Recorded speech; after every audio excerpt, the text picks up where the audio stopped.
Hey, it's Mother's Day, which is an amazing day. Even if you only have a mom and you haven't become a mom yet, it's an amazing day. And we all have one of those. Yes, That's a guarantee. we all do. Yeah. But what an amazing thing to think about sort of the journey of motherhood.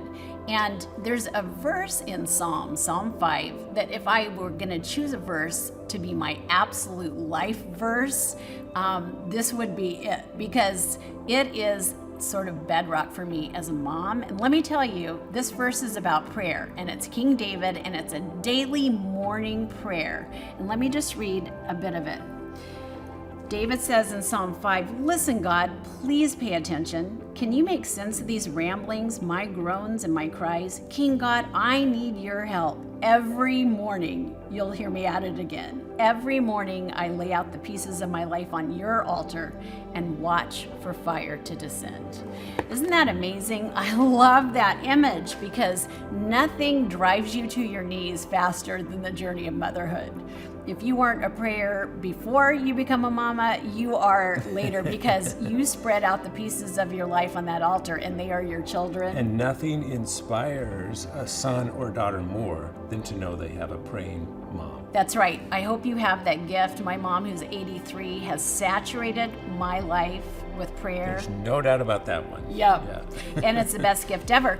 But for us, the journey to my motherhood started with the surprise of a premature baby. We had a little guy come 3 months before his due date. Yeah, weighing just a pound, Yes. pound and a half, in the hospital for 3 months with multiple surgeries.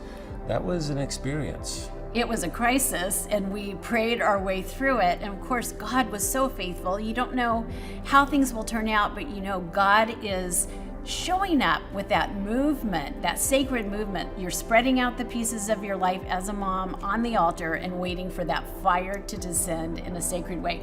And there were, some pretty dire predictions for this little guy. That's right. And he overcame a lot of challenges, still has some. Yes. But man, he's succeeding. He's doing great. He's thriving.